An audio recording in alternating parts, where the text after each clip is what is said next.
Hello दोस्तों, आपका स्वागत है आपके अपने YouTube चैनल मैथ मस्ती 18 पर। दोस्तों, जैसा कि आपको पता है, कल मैंने 15 सवाल सॉल्व करवा दिए हैं। आज मैं उसी से आगे बढ़ूंगा और देखूंगा क्वेश्चन नंबर 16 क्या कह रहा है। दोस्तों, क्वेश्चन नंबर 16 ये रहा आपकी स्क्रीन पर। क्या कह रहा है कि 10 सही 1/2 मीटर लंबी रस्सी से 4 सही 5/8 मीटर काटा गया, शेष रस्सी की लंबाई है। दोस्तों, बहुत ही आसान सवाल है, आपको सिर्फ सब्ट्रैक्शन करना है। जैसे मैं कहूँ ये पेन है, ये पेन 10 मीटर का है, इसमें से मैंने 2 मीटर को काट दिया तो बचा कितना। आप क्या करोगे, 10 में से जब 2 घटाओगे ना तो तभी तो पता चलेगा ना कितना बचा। तो 10 में से जब 2 घट जाएगा कितना बचेगा, 8 मीटर। समझे? सेम सवाल वही है, यही सेम सवाल है, बस भाषा बदल दी गई। आपको बहकाने का प्रयास किया गया लेकिन आप बहकोगे नहीं। आपसे क्या कहा गया, टोटल क्या है, 10 सही 1/2 मीटर लंबी रस्सी है। तो 10 सही 1/2 मीटर लंबी रस्सी है। इसमें से जब मैंने 4 सही 5/8 मीटर काट दिया, इसका मतलब इसमें घटा दोगे, 4 सही 5/8 मीटर कट गया। ठीक है, अब बोल क्या रहा कि शेष रस्सी की लंबाई है। इसका जो आंसर आएगा वो शेष रस्सी की लंबाई हो जाएगी। बहुत ही आसान सवाल है। अब इसको सॉल्व करना है, सॉल्व करना आते ही है। देखना कैसे। अब पहले ये मिक्स फ्रैक्शन है ना, इसको सिंगल फ्रैक्शन में करो। क्या करते हैं, 10 दूनी 20 और प्लस 1 21, क्या होगा 21/2 माइनस के। अब देख रहा 8 चौको 32 और प्लस 5, 32 5 कितना होगा 37/8। आप क्या करते हैं, जब इसको देखते हैं तो हमको हर को बराबर करना है। हर बराबर कर लो या एलसीएम ले लो, बात एक ही है। हम यहाँ पे एलसीएम भी ले सकते हैं और हर भी बराबर कर सकते हैं। चलिए हम हर बराबर कर लेते हैं। हर बराबर करने के लिए यहाँ 8 है, यहाँ 2 है। क्या करना पड़ेगा, मुझे 4 का ऊपर नीचे गुणा करना पड़ेगा। ठीक है, अब देखो 4 दूनी 8 नीचे हो गया, यहाँ भी 8 नीचे हो गया। जब भी हर बराबर होते हैं ना तो ऊपर की संख्याओं को डायरेक्ट ऐड और सब्ट्रैक्ट कर सकते हैं। देखना 4 × 21 कितना होता है 84। 84 में जब 37 जाएगा तो कितना बचेगा, और अपॉन में कितना आएगा 8। 84 में 37 जाएगा, 14 में से 7 गया, 4 में से 7 जाएगा नहीं, कैरी लोगे 14 में से 7 गया 7। अब यहाँ कितना बचा 7, 7 में से 3 गया 4, तो 47/8। 47/8 ऑप्शन में चूंकि मिक्स फ्रैक्शन दिया गया है, इसको मुझे मिक्स फ्रैक्शन में करना पड़ेगा। 47/8, आप देखो 8 का पहाड़ा पढ़ो, कितनी बार जाएगा, पहले 8 × 40, 8 × 40 बचा कितना, यहाँ 47 है, 7 बचेगा, तो 7/8 ऑप्शन हमारा कौन सा हो जाएगा, 5 सही 7/8 मीटर। 5 सही 7/8 metre, option C is the right answer. उम्मीद करता हूं दोस्तों ये सवाल बहुत ही अच्छे समझ में आया होगा। चलिए बढ़ते हैं क्वेश्चन नंबर 17 की तरफ और देखते हैं क्वेश्चन नंबर 17 हमारा क्या कह रहा है। दोस्तों क्वेश्चन नंबर 17, क्वेश्चन नंबर 17 क्या कह रहा है कि 9 ट्राईसाइकिल में कितने पहिए होंगे। दोस्तों सवाल बहुत ही आसान है, अगर आपको ट्राईसाइकिल के बारे में पता हो। ट्राईसाइकिल पता क्या होता है, जिसमें 3 पहिए होते हैं वो क्या कहलाती है, ट्राईसाइकिल। जैसे आपने रिक्शा देखा होगा, रिक्शे में क्या होता है, 3 पहिए होते हैं, 2 पीछे 1 आगे, तो वो क्या हो गई ट्राईसाइकिल। बस अब कुछ नहीं सवाल में बचा। क्या कह रहा है कि 9 ट्राईसाइकिल में कितने पहिए होंगे। एक ट्राईसाइकिल में कितने पहिए होते हैं, ट्राई मतलब 3, यहाँ से भी समझ लीजिए। तो एक ट्राईसाइकिल में कितने पहिए होते हैं 3, और तो 9 ट्राईसाइकिल में कितने पहिए होंगे, 9 × 3 मतलब 9 × 27, 9 × 27, option B is the right answer. कुछ है ही नहीं क्वेश्चन में, समझ रहे हो। उम्मीद करता हूं दोस्तों क्वेश्चन नंबर 17 समझ में आया होगा। चलिए बढ़ते हैं क्वेश्चन नंबर 18 की ओर और देखते हैं क्वेश्चन नंबर 18 हमारा क्या कह रहा है। दोस्तों क्वेश्चन नंबर 18, क्वेश्चन नंबर 18 बहुत ही प्यारा क्वेश्चन है। क्या कह रहा है कि 1 सही 1/2 में कितने आधे हैं। दोस्तों उम्मीद करता हूँ अगर आपने सीटेट का एग्जाम दिया होगा ना तो इस तरीके के क्वेश्चन बार बार पूछे जाते हैं। देखना कुछ नहीं करना है आपको, अगर ऑप्शन से खेलना हो तो ऑप्शन, नहीं तो बेसिक्स पहले जान लीजिए। ऑप्शन क्या, बेसिक क्या करा कि आपको जो कहा जाए ना बस वही करते जाइए। 1 सही 1/2 मतलब समझे, 2 एकम 2 1, 3/2। 3/2 में कितने 1/8 हैं। मैं क्या कह रहा हूँ, मान लीजिए n 1/8 है, n कितने हैं 1/8। बस आपको n की वैल्यू निकालनी है, n की वैल्यू निकालनी है, इसको सॉल्व करना है। अब देखना 2 से 2 कट गया, ठीक है, n × 1 मतलब n, तो n बराबर कितना आ जाएगा, यहाँ से n बराबर कितना आएगा, यहाँ 3 बचेगा। तो कितने आधे हैं, 3 आधे हैं। ठीक है, अब देखना ऑप्शन से कैसे खेलेंगे। ऑप्शन से आपको पता है ये चीज़ मन में रखनी है, आपको देखना है कि ऑप्शन में कितने 1/8 बुलाकर हमको 3/2 दे रहे हैं। ठीक है, जैसे ये एक क्वेश्चन बनी, 3/2 इक्वल टू एन गुणे 1/2। अब एन की वैल्यू हमें ऑप्शन में देखनी है। एन बराबर अगर मैं 1 रखूंगा, ऑप्शन ए क्या कह रहा है 1, एन बराबर यहाँ पे मैं 1 रखूंगा तो 1 गुणे 1/2 क्या दे रहा है 1/2। अब देखना 3/2, ये चूंकि इसका साइन क्या बता बराबर का, 3/2 क्या 1/2 के बराबर है, बिल्कुल भी नहीं है, तो एक तो ऑप्शन ए हो नहीं सकता। अब देखना 2 रखेंगे तो एन बराबर 2 रखेंगे तो 2 गुणे 1/2, 3/2 बराबर 1 होता है, कभी नहीं। अब देखना 3 रखेंगे तो 3/2, जब हम n की वैल्यू 3 रखेंगे, 3 गुणे 1/2, 3 गुणे 1/2 क्या देगा हमको 3/2 दे रहा है, बिल्कुल सही हो जाएगा। तो 3/2 बराबर 3/2, इसका मतलब ऑप्शन सी सही है। ऑप्शन से चलोगे ना तो बहुत ही जल्दी आंसर आ जाएगा दोस्तों। ऑप्शन इसको आप माइंड में रखना, समझा, और ऑप्शन को उठाते जाना और देखना क्या बराबर वैल्यू मिल रही है। तो उम्मीद करता हूं दोस्तों क्वेश्चन नंबर 18 बहुत ही अच्छे समझ में आया होगा। चलिए बढ़ते हैं क्वेश्चन नंबर 19 की ओर और देखते हैं क्वेश्चन नंबर 19 हमारा क्या दोस्तों। क्वेश्चन नंबर 19 क्या कह रहा है कि 44 - 6 + 43 × 2 - 87 बराबर क्या आएगा। दोस्तों बहुत ही सरल सवाल है। अगर आपने बोर्ड मास पढ़ा होगा ना, बोर्ड मास हमारा क्या कहता है, बोर्ड मास मतलब समझे, बोर्ड मास ये मैं बहुत बार बता चुका हूँ। बोर्ड मास मतलब समझे, पहले ब्रैकेट मतलब सिंबल, फिर ऑफ का मतलब गुणा होता है, फिर डिवीजन, फिर मल्टीप्लिकेशन, फिर एडिशन, फिर सब्सट्रैक्शन, ये होता है बोर्ड मास। ये बहुत बार पढ़ चुके होंगे आप, इस पर मुझे ज़्यादा व्याख्यान नहीं करना है। तो चलिए करते हैं क्वेश्चन सॉल्व। पहले देखना यहाँ पे ना तो ब्रैकेट है, ठीक है, ब्रैकेट है, ना ऑफ का सिंबल बना है, ऑफ मतलब ऑफ लिखा होता है, ठीक है, ना तो ब्रैकेट ना ऑफ है, हमको ना डिवीजन है मतलब भाग नहीं है, हमको क्या दे रखा है सिर्फ गुणा और जोड़ और घटाना। तो हमको सबसे पहले क्या, यहाँ तक तो दे नहीं रखा, हमको पहले क्या करना है मल्टीप्लिकेशन मतलब गुणा मतलब देखना 43 गुणे 2 कितना हो जाएगा 86, यहाँ 86 आएगा, 86 प्लस के 6 माइनस के 44 और इधर माइनस के 87। अब बहुत एडिशन और सब्ट्रैक्शन कोई मतलब नहीं रखता, कोई सा भी पहले कर लो। देखना +86 - 87 क्या देगा हमको, यहाँ से माइनस का 1, क्योंकि 86 में 87 घटाओगे तो माइनस का 1 आएगा। अब माइनस के 6 और -1 कितना देगा माइनस के 7, तो 44 - 7, 44 में से 7 जब घटाएगा तो कितना बचेगा 37। Option A is the right answer. कुछ नहीं था दोस्तों, ओरली आपको करना चाहिए बिना पेन चलाए दोस्तों। उम्मीद करता हूं दोस्तों क्वेश्चन नंबर 19 जो कि बहुत ही अच्छे समझ में आया होगा। चलिए बढ़ते हैं क्वेश्चन नंबर 20 की ओर और देखते हैं क्वेश्चन नंबर 20 हमारा क्वेश्चन नंबर 20 क्या कह रहा है कि 8.2 सेंटीमीटर लंबी प्रत्येक भुजा वाले वर्ग की परिसीमा क्या है। सबसे जरूरी क्या है, परिसीमा क्या है। परिसीमा मतलब समझे, परिसीमा मतलब क्या होता है, वर्ग का परिमाप क्या है। क्योंकि वर्ग की साइडें चारों तरफ की इक्वल होती हैं, तो आपको साइड दे रखी है, और वर्ग का परिमाप क्या होता है समझे, वर्ग में कितनी साइडें होती हैं 4 साइडें हैं, तो परिमाप क्या हो जाएगा 4a। परिमाप क्या होता है वर्ग का 4a, या आप बोलें क्वेश्चन की भाषा में परिसीमा। परिसीमा क्या होता है 4a, ठीक है। अब आप बताओ मुझे साइड क्या दे रखी 8.2, आपको परिसीमा पूछ रहा है, तो एक ही जगह मुझे क्या लिखना पड़ेगा 8.2, यही तो भुजा है 8.2। अब क्वेश्चन नहीं करना 4 गुणे 8.2 करना है। देखना 4 दूनी 8, 8 देखना ऑप्शन में किस ऑप्शन में आ रहा, option C is the right answer, क्योंकि 8 सिर्फ लास्ट में एक ही ऑप्शन में आ रहा, पूरा गुणा करने की जरूरत नहीं है दोस्तों। समय बचाओ बहुत ही जरूरी है दोस्तों। उम्मीद करता हूं दोस्तों क्वेश्चन नंबर 20 बहुत ही अच्छे समझ में आया होगा। चलिए बढ़ते हैं क्वेश्चन नंबर 21 की ओर और देखते हैं क्वेश्चन नंबर 21 हमारा क्वेश्चन नंबर 21 क्या कह रहा है कि एक टिन के बर्तन में 20 लीटर पेट्रोल है, ठीक है, रिसाव के कारण 3 लीटर पेट्रोल की हानि हुई है, टिन के बर्तन में कितना पेट्रोल रह गया। ये ऑप्शन दे रखे 66 सही, 2/3%, 68%, 82%, 85%। दोस्तों कुछ नहीं करना है, आप मुझे बताओ टोटल पेट्रोल था कितना 20 लीटर, उसमें 3 लीटर चला गया, तो आप मुझे ये बता सकते हो ना कि कितने परसेंट रिसाव हुआ है, ठीक है। और टोटल कितना टोटल परसेंट होता है 100% होता है। आप मुझे पहले ये बताओ कि कितना परसेंट रिसाव हुआ। रिसाव मतलब कितना परसेंट गिर गया है या छलक गया है, कुछ भी हुआ हो, या टंकी में छेद होगा, रिसाव हो गया, ठीक है। अब देखना 3 लीटर पेट्रोल रिसाव हुआ, टोटल था कितना 20 लीटर, 3/20 पेट्रोल मतलब 20 का 3 भाग निकल गया। परसेंटेज में देखें तो परसेंटेज में करने के लिए मुझे गुणा 100 करना पड़ता है, ठीक है। अब देखना 20/100, 5 दिया 15%। आप मुझे बताओ 15% बह गया किस, और होता कितना ओवरऑल कितना होता, अगर परसेंटेज की बात करें तो टोटल कितना होता है 100%। कोई भी क्वांटिटी हो वो कितनी होती है 100%।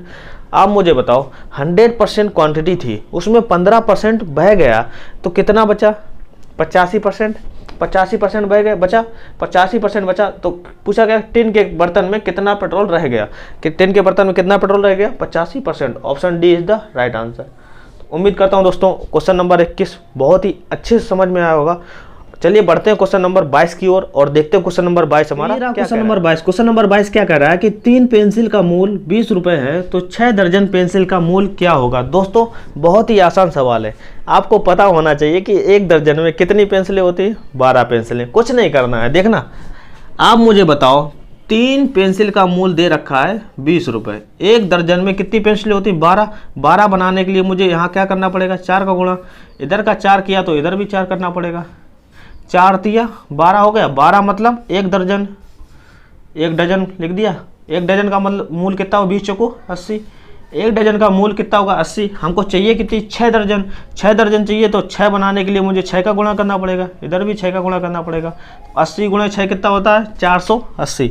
480 option C is the right answer.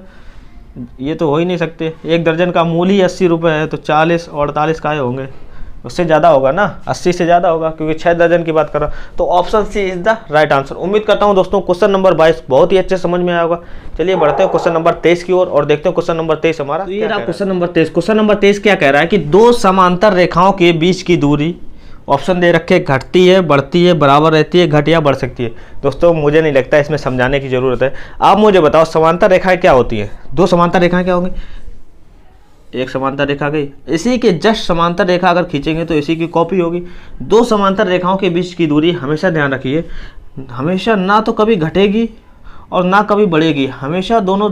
जैसे यहाँ पे अगर 7 सेंटीमीटर है ना, तो दुनिया में किसी भी पॉइंट पे जाओगे ना, अगर 2 समांतर रेखाएं के बीच की दूरी है, दुनिया में कहीं भी जाओ, पॉइंट लेके कहीं भी जाओ, तो यहाँ पर भी वो दूरी कितनी रहेगी, 7। तभी वो 2 समांतर रेखाएं हो सकती हैं। समांतर मतलब समान अंतर, ठीक है। समांतर में भी जान पड़ रहा है कि समान अंतर, इसका मतलब ये है कि दोनों के बीच का अंतर जो है समान ही रहेगा, तभी वो समांतर रेखाएं होगी, ठीक है। इसका मतलब ये है इनके बीच की दूरी ना तो घटेगी है ना तो बढ़ती है, हमेशा क्या रहती है, बराबर रहती है। घट या बढ़ सकती है, ऐसा नहीं होता। घटती कैसे पता, इसका मतलब क्या, घटती है। आप मुझे बताओ 2 समांतर रेखा दूरी है, पहले यहाँ फिर यह घटती, ये समांतर रेखा है ही नहीं। समांतर रेखा दोनों के बीच की दूरी क्या होती है, दोनों की समान होती है। बढ़ती मतलब यहाँ से बढ़ रही, ये समांतर रेखा तो है नहीं। घटती बढ़ती मतलब समझे, पहले घटी फिर बढ़ी, ये समांतर रेखा तो है ही नहीं, समझे, समझ गया। उम्मीद करता हूँ ये क्वेश्चन बहुत ही अच्छे समझ में आया होगा। चलिए बढ़ते हैं क्वेश्चन नंबर 24 की ओर और देखते हैं क्वेश्चन नंबर 24 हमारा। क्वेश्चन नंबर 24, क्वेश्चन नंबर 24 क्या कह रहा है कि 108 और 144 का लासा होगा। दोस्तों उम्मीद करता हूँ ये क्वेश्चन लगा लोगे, फिर भी मैं लगा दे रहा हूँ। आपको क्या करना है, 108 और 144 का लासा करना है बस। बच्चों वाले तरीके से लगाऊंगा ना तो बहुत ही आसान होगा। आप मुझे बताओ 108 और 144 से देख के लग नहीं रहा है ये 12 से पूरा पूरा कट जाएगा। 12 निम्मा 108, 12 12 144, तो 12 निम्मा 108, 12 एकम 12, 12 दूनी 24, 12 निम्मा 108, 12 12 में 144, ठीक है। अब देखना किससे कटे, 9 12 देख के लग रहा है कि 3 से कटेगा, 3 तिरका 9, 3 चौको 12। अब 3 4 तो किसी से कटेगा नहीं, इसका मतलब यही गुणनखंड हो गया। 4 तिया 12, 12 तिया 36, 36 और 12 36, 36 गुणे 12 करोगे तो 12 छक्का 72, 72 की 2 हासिल लगी 7, 2 मतलब लास्ट की यूनिट डिजिट क्या आएगी, 2 आएगी। 2 आएगी मतलब ऑप्शन बी के अलावा कोई सही नहीं हो सकता, और तो सब खेल गए। ज़्यादा गुणा करने के चक्कर में नहीं रहिए, गुणा करिए, ऑप्शन पर नज़र रखिए और देखेंगे कि आप सारे ऑप्शन गलत हो जाएंगे। दोस्तों उम्मीद करता हूं दोस्तों क्वेश्चन नंबर 24 बहुत ही अच्छे समझ में आया होगा। चलिए बढ़ते हैं क्वेश्चन नंबर 25 की ओर और देखते हैं क्वेश्चन नंबर 25 हमारा क्या कह रहा है। क्वेश्चन नंबर 25, क्वेश्चन नंबर 25 क्या कह रहा है कि एक त्रिभुज की भुजाओं की माप 5 12 13 सेंटीमीटर है, त्रिभुज का प्रकार बताइए। दोस्तों बहुत ही आसान सवाल है। त्रिभुज की माप क्या दे रखी, 5 12 13। आपको बताना है कि वो कौन सा त्रिभुज है। हम ऑप्शन पे देखते हैं, ऑप्शन हमारे क्या क्या दे रखे हैं। ऑप्शन क्या दे रखे हैं, ऑप्शन ये देखो क्या कह रहा है, समबाहु त्रिभुज। दोस्तों समबाहु त्रिभुज पता क्या है, समबाहु, बाहु मतलब भुजाएं, सम मतलब समान, जिसकी भुजाएं समान हो उसको क्या बोलते हैं, सारी भुजाएं समान हो उसको क्या बोलते हैं, समबाहु त्रिभुज, ठीक है। अब देखना भुजा हमारी कौन कौन सी दे रखी, 5 12 13। क्या भुजा समान है, समान नहीं है तो समबाहु त्रिभुज तो होगा नहीं, ठीक है। अब देखना समद्विबाहु त्रिभुज, समद्विबाहु त्रिभुज मतलब समझे जिसकी 2 भुजाएं बराबर हों। 5 12 13 में क्या आपको देख के लग रहा है कि नहीं 2 भुजाएं बराबर होंगी। 5 है, एक 12, एक 13, दो भुजाएं बराबर नहीं है। इसका मतलब ये समद्विबाहु त्रिभुज नहीं है। अधिक कोण त्रिभुज क्या होता है और समकोण त्रिभुज क्या होता है, ये थोड़ी देर के लिए जान लीजिए। अधिक कोण त्रिभुज अगर आपको ना पता हो तो आप कॉपी में नोट कीजिए। अधिक कोण त्रिभुज क्या होता है, जब सबसे बड़ी भुजा लेना सी स्क्वायर अगर और शेष दो भुजाओं के बराबर के दो भुजाओं का योग अगर सी स्क्वायर इन दोनों के योग से बड़ा आ रहा है ना तो वो अधिक कोण हो जाएगा। समकोण त्रिभुज क्या होता है, पाइथागोरस थ्योरम समझे। इसका मतलब बड़ी भुजा का वर्ग करोगे और जो शेष दो भुजाएं बचेगी अगर उनके योग के बराबर आ रहा है ना तो वो कौन सा कोण हो जाएगा, समकोण त्रिभुज हो जाएगा। अधिक कोण त्रिभुज कौन सा होता है, बड़ी भुजा का वर्ग करना और अगर इसका वर्ग इन दोनों भुजाओं के वर्ग के योग के से अधिक आ रहा है ना तो वो क्या होगा, अधिक कोण त्रिभुज। आप देखना सबसे बड़ी भुजा कौन सी है, 5, 12, 13 में सबसे बड़ी भुजा क्या है, 100, ये कितना है 13 है। 13 का वर्ग कितना हो जाएगा, 169। 13 का वर्ग 169। अब देखना इनका वर्ग करोगे और जोड़ोगे और देखो 5 का वर्ग कितना हो जाएगा, 25 और 12 का वर्ग कितना हो जाएगा, 144। 25 और 144 कितना होता है, 169। आप मुझे बताओ 169 और 169 दोनों क्या हैं, बराबर हैं, ठीक है। आप मुझे बताओ बड़ी भुजा का वर्ग शेष दोनों भुजाओं के वर्गों के योग के बराबर है तो वो कौन सा त्रिभुज होता है, समकोण त्रिभुज। Option D is the right answer. उम्मीद करता हूँ दोस्तों बहुत ही अच्छे समझ में आया होगा। ऑप्शन देखो और टिक मारो, समझे। तो चलिए दोस्तों बढ़ते हैं क्वेश्चन नंबर 26 की ओर और देखते हैं क्वेश्चन नंबर 26 हमारा। तो ये क्वेश्चन नंबर 26। क्वेश्चन नंबर 26 क्या कह रहा है कि एक आयताकार टंकी की लंबाई 6 मीटर, चौड़ाई 2.4 मीटर तथा गहराई 1 मीटर है। आधा भरा हुआ टंकी में जल का आयतन है। जल का आयतन निकालने के लिए हमको पूरी टंकी का वॉल्यूम पता होना चाहिए। पूरी टंकी का आयतन कितना होता है, आपको फार्मूला पता है, लंबाई चौड़ाई गुणे ऊंचाई या बोले तो गहराई, समझ गए। अब उसमें से आधा पूछा गया तो मतलब 2 का भाग कर देना। देखना कैसे, आप मुझे बताओ पूरी टंकी का आयतन कैसे निकलेगा, लंबाई गुणे चौड़ाई और गुणे ऊंचाई कितनी है, ऊंचाई बोले तो गहराई, गहराई मतलब 1 मीटर, ठीक है। ये तो पूरी टंकी का वॉल्यूम हुआ। हमको चाहिए कितना, आधा टंकी आधा भरी हुई है, ठीक है। आधा भरी है तो 2 का भाग कर दीजिए, बस आंसर आ जाएगा। 2 3 6, 24 को 2.4 लिखा है, मैं दशमलव भूल जा रहा हूँ थोड़ी देर के लिए। 24 गुणे 3 कितना, 24 दिया 72, 72 एक अंक बाद दशमलव मतलब 7.2 मीटर क्यूब। 7.2 मीटर क्यूब कौन सा ऑप्शन है, option D is the right answer. बहुत ही आसान सवाल था दोस्तों, आपको सिर्फ वॉल्यूम पता होना चाहिए। वॉल्यूम क्या होता है, लंबाई गुणे चौड़ाई गुणे ऊंचाई। उम्मीद करता हूँ दोस्तों क्वेश्चन नंबर 26 बहुत ही अच्छे समझ में आया होगा। चलिए बढ़ते हैं क्वेश्चन नंबर 27 की ओर और देखते हैं क्वेश्चन नंबर 27 हमारा क्या कह रहा है दोस्तों। क्वेश्चन नंबर 27, क्वेश्चन नंबर 27 क्या कह रहा है कि मान ज्ञात कीजिए 37.188 को भाग किया गया है 3.6 से। दोस्तों बहुत ही आसान सवाल है, आपको ऑप्शन पे नज़र रखना बहुत ही ज़रूरी है। अगर आपने ऑप्शन पे नज़र रखी ना और थोड़ा सोचा और ऑप्शन पे नज़र रखी ना तो आपका option C is the right answer. Option C के अलावा कोई सही हो नहीं सकता दोस्तों। देखना कैसे मैंने सोचा, आप बताओ। आपको 37 पॉइंट लिखा है, दशमलव मैं थोड़ी देर के लिए भूल जा रहा हूँ, कोई फ़र्क नहीं पड़ता। जब ऑप्शन अलग अलग दे रखे होते हैं ना, यहाँ पे देखो 9.80, यहाँ 9.87 दे रखा होता तो हम सोचते हैं कुछ संख्या है 9 पॉइंट, जैसे मैं कहूँ 9.88 या मैं कहूँ 9.8 दे रखा होता तो हम सोचते दशमलव के बारे में। लेकिन अभी क्या सोचना, दशमलव सारे ऑप्शन अलग अलग दे रखे ना तो कोई फ़र्क नहीं पड़ता। अब यहाँ को डिवाइड करना है, इसका भी दशमलव भूल जाओ। देखना अब देखना 37 और 36, 36 एकम 36 एक बार जाएगा, बचा एक बार जाएगा ना, एक बार जाएगा तो इसका मतलब ऑप्शन है ये तो 9 बार जा रहा है, ये भी 9 बार जा रहा है, ये खत्म हो गया। यहाँ देखो एक बार जा रहा है, ये ठीक है। अब यहाँ बच्चा कितना, 11 हुआ। 11 36 से जाएगा नहीं तो एक आगे लेंगे 118 बनाने के लिए मुझे यहाँ 0 उतारना पड़ेगा। ये सब आपको पता है ना। अब जैसे ही मैंने 0 उतारा ना तो 1 0, ऑप्शन सी के अलावा कोई सही नहीं है दोस्तों। ऑप्शन डी 1 दे रखा है। उम्मीद करता हूँ दोस्तों क्वेश्चन नंबर 27 बहुत ही अच्छे समझ में आया होगा। दोस्तों कभी भी ऐसे क्वेश्चन आए ना तो दशमलव आप थोड़ी देर के लिए भूल जाइए। दशमलव भूलने के बाद ये आपको मेंटली करना चाहिए यार। मेंटली करोगे ना जैसे मैंने किया तो आपको दिखने लगेगा कि ऑप्शन सी के अलावा कोई सही नहीं हो सकता। तो उम्मीद करता हूँ दोस्तों क्वेश्चन नंबर 27 समझ में आया होगा। चलिए बढ़ते हैं क्वेश्चन नंबर 28 की ओर और देखते हैं क्वेश्चन नंबर 28 हमारा। तो ये रहा दोस्तों क्वेश्चन नंबर 28। क्वेश्चन नंबर 28 क्या कह रहा है कि बिना कोई शेषफल के निम्न में से कौन सी संख्या 9361 को विभाजित करती है। आपके सामने ऑप्शन दे रखे हैं और आपको पता करना है कि किस ऑप्शन में, जो ऑप्शन दे रखा है ना उसका भाग करने पर 9361 में कोई भी शेषफल नहीं आता है। चलिए दोस्तों करते हैं, ऑप्शन से ही करेंगे बहुत ही आसान शब्दों में। देखना 9361 है, मैंने ऑप्शन 1 लिया, 361।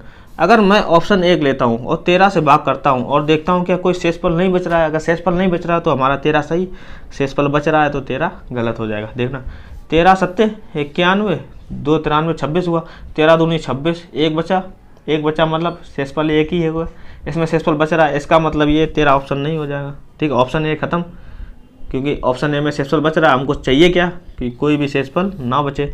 अब देखना ऑप्शन बी पकड़ो, 9361 है, सिर्फ यही करना है बस, जल्दी जल्दी करते जाओ। देखना 11 8 88, 5 बचा 56 हुआ, 11 5 55, एक बचा 1 1 11 हुआ, 11 एकम 11। इसका मतलब ये इसमें कोई शेषफल बचेगा नहीं, तो इसका मतलब ये है कौन सी संख्या हो गई, option B is the right answer. जब ऑप्शन बी में जब शेषफल नहीं बच रहा है ना, तो 100% श्योर है कि इसमें शेषफल बचेगा, ये ऑप्शन होगा नहीं, इसमें शेषफल बचेगा, ये भी नहीं होगा आंसर।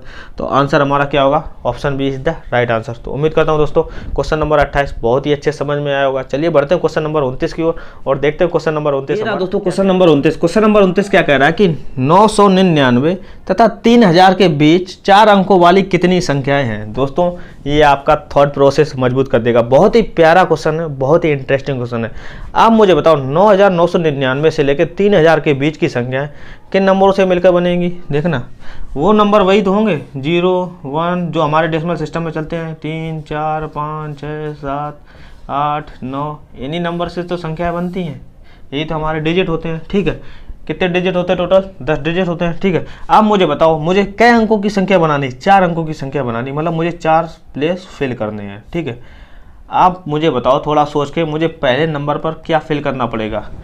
आप बताओ पहले नंबर पर मुझे 9999 से लेकर 3000 के बीच की संख्याएं चाहिए, 3000 से ज़्यादा नहीं चाहिए, 3000 तक, 3000 से पहले की चाहिए संख्या, 3000 के पहले चाहिए। तो पहले स्थान पे क्या मुझे 3 आ सकता है, 3 आएगा पहले स्थान पर, तो 3000 और शेष 3 स्थान पे कुछ ना कुछ आएगा ही, तो 3000 से बड़ी होंगी तो 3 तो आएगा नहीं। ठीक है, अब देखो 4 नहीं आ सकता, 5 नहीं आ सकता, 6 नहीं आ सकता, जब 3 नहीं आ सकता तो इसके आगे कुछ भी नहीं आ सकता। ठीक है, आप मुझे बताओ क्या पहले स्थान पे 0 आएगा। अगर मैंने 0 रख दिया तो कै अंक की संख्या हो जाएंगी, 1 2 3।